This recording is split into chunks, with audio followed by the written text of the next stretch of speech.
dicta los gobiernos y dicta la política. Por tanto, es una prioridad para nosotros la reforma electoral. Es decir, que se han creado varias comisiones en el Congreso de los Diputados para abordar la reforma electoral y cada vez que la han reformado ha sido peor. La última vez, la única lista abierta que había, la suspendieron. Suspendieron la lista abierta del Senado porque la gente se liaba y al final había muchos votos nulos.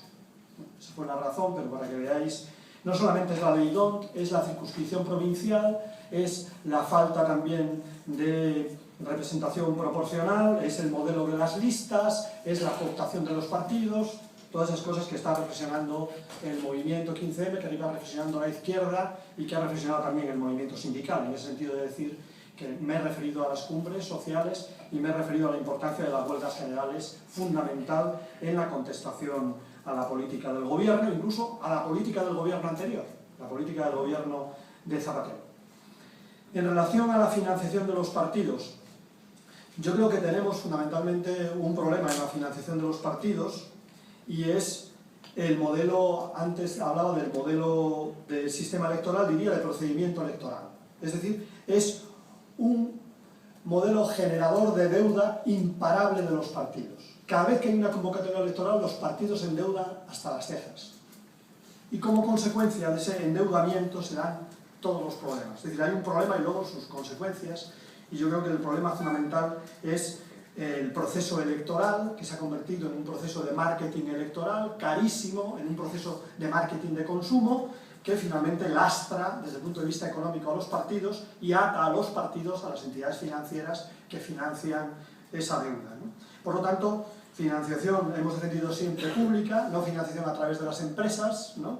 Y en todo caso abaratar claramente las convocatorias electorales, hacer de convocatorias electorales más cercanas y menos mediáticas, ¿no? Para que al final no exista esa vinculación entre partido político, poder económico, puerta giratoria y conflicto de intereses, que es lo que hay en estos momentos y lo que escandaliza a la ciudadanía cada vez más, ¿no? En relación a la resistencia del Estado o del Gobierno, bueno, yo creo que depende, ¿no? Hay, yo creo, una resistencia del Estado, por ejemplo, en relación a las relaciones exteriores, tenemos un Ministerio de Exteriores que es como si fueran capas geológicas, a cual más conservadora, y aunque haya voluntad política, es muy difícil que ese Ministerio de Exteriores represente una posición progresista. Yo recuerdo cuando pusimos en marcha la indemnización a los viejos republicanos, había cónsules que les decían en los consulados que era mentira, que no tenían indemnización. Sencillamente eso, un boicot absoluto a cualquier medida desde el punto de vista progresista que intentara de alguna manera paliar o reparar la memoria, ¿no?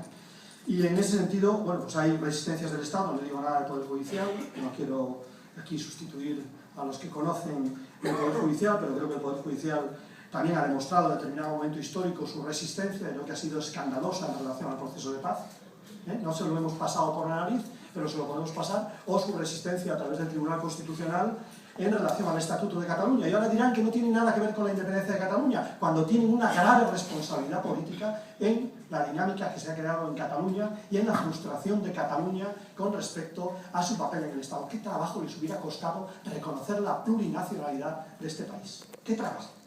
Y lo que hicieron fue provocar a Cataluña. ¿Cuál es la finalidad política de esta gente?